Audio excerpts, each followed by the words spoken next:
আসসালামু আলাইকুম বন্ধুরা, আজ আমরা ইসরাফিল আলাইহিস সালামের সিংহার ফুৎকার সম্পর্কে জানতে হলে ভিডিওটি সম্পূর্ণ দেখুন। ওই সময়ে অনেক গর্ভবতী মহিলা থাকবে। ওই কিয়ামতের সময়ে যাদের পেটের ভিতরে বাচ্চা 2 মাসের থাকবে, অপরিপক্ক অপরিণত, বাচ্চাটা এখনো বড় হয় নাই। কিয়ামতের ওই ভয়ঙ্কর দৃশ্য দেখে ওই জায়গার মধ্যেই 3 মাসের অপরিণত বাচ্চাটার জন্ম হয়ে যাবে। মানুষ তখন পাগলের মতো দৌড়াবে।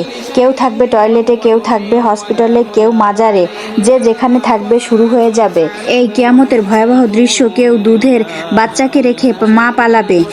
আল্লাহ বলবেন, ইসরাফিল দ্বিতীয় ফুৎকার দে। ইসরাফিল প্রথম ফুৎকার দিয়ে জায়গার মতো একরকমই দাঁড়িয়ে থাকবেন। তারপর দ্বিতীয় ফুৎকার দিয়ে যদি ফু দেওয়ার সাথে সাথে পৃথিবীর সব মানুষ মরে শেষ হয়ে যাবে।